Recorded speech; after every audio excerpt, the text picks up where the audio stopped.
supporting you in your dog parenting journey. The Dynamic Dog Owner with Debbie Potter.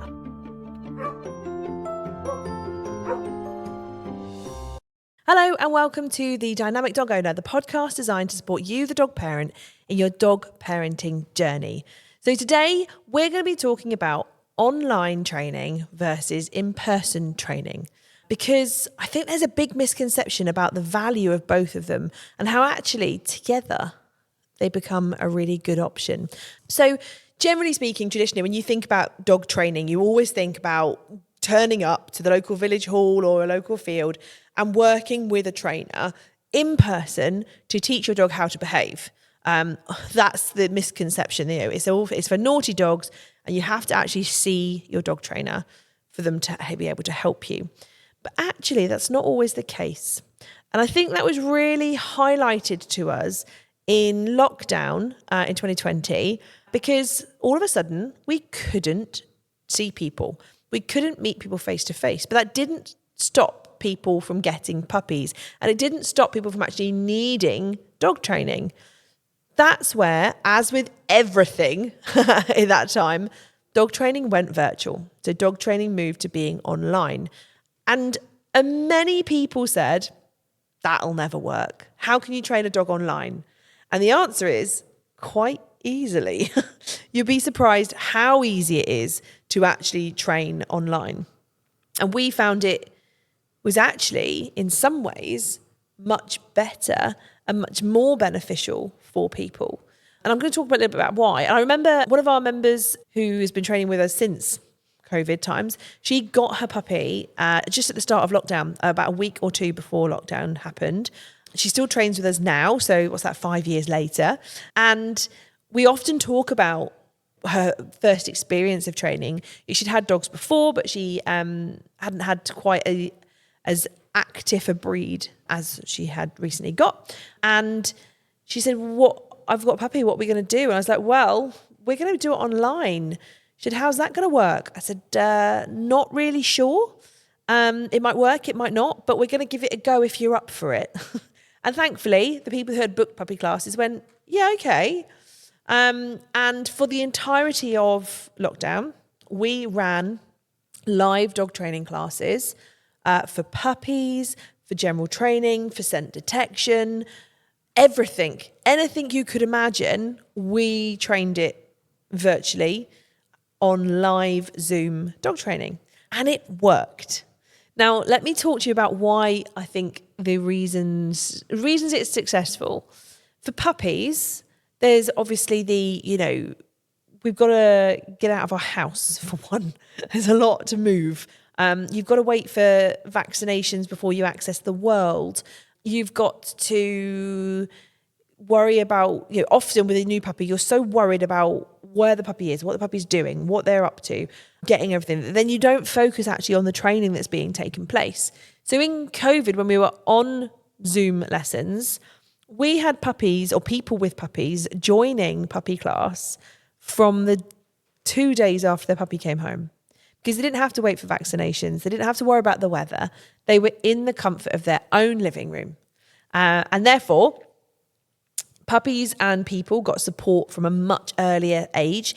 Most people, the common age to start puppy classes is actually around 12 weeks. We welcome puppies in from earlier, so as soon as they want to start. So normally like 10 weeks is the minimum.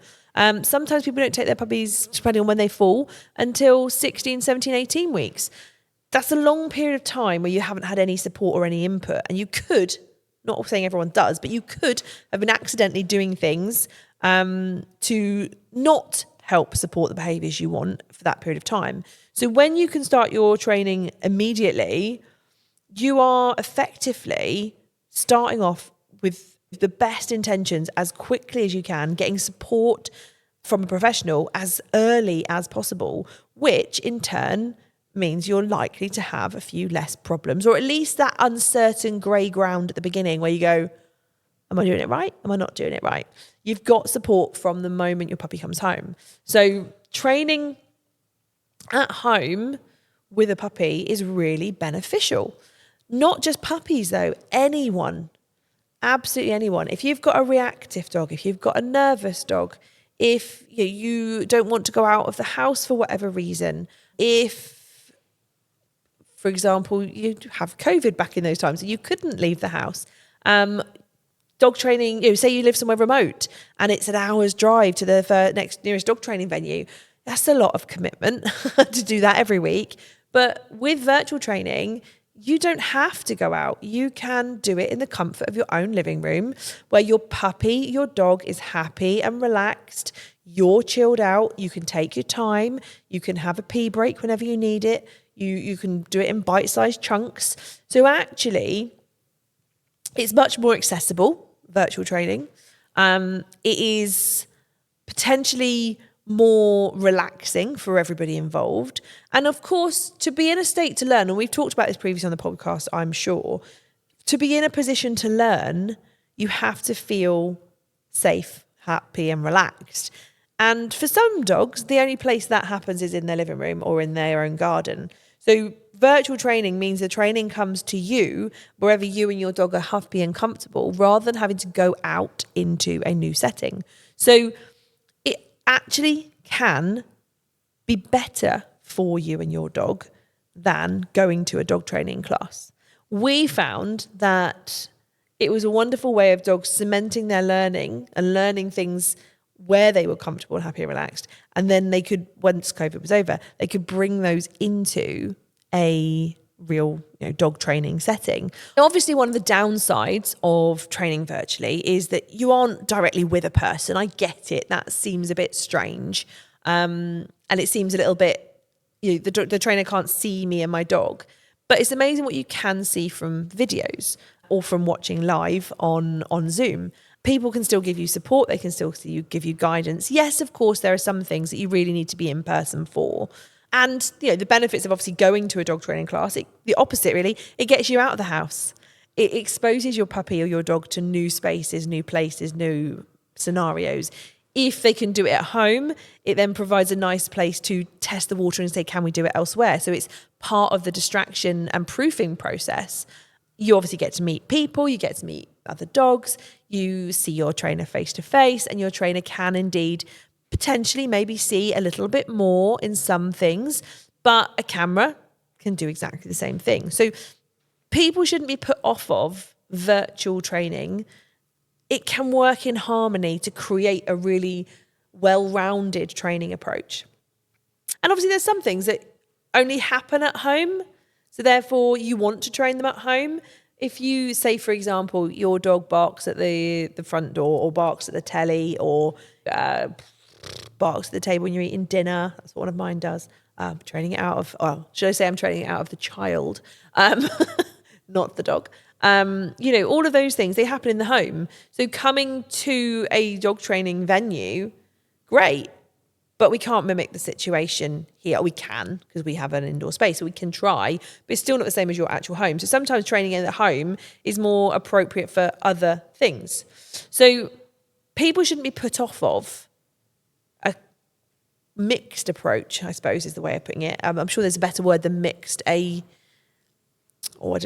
fancy word, we'll think of one. Blended, how about that? There you go, a blended approach of some training at home and some training out and about in real life or at a dog training venue with a person in real life. Now, one of the things we often do quite a lot is that we work with people via virtual support. So what that means is that you have effectively your trainer on hand to give you information, give you feedback, analyse what you're doing. Yes, you may not meet them in person, or you might meet them once every now and again. But in between times, you can send them videos, they can analyse the videos, you can talk to them, and there's still that communication happening all the time. So don't be put off of dog training online. But I would also say, don't just train online. That's why the blended approach is most useful.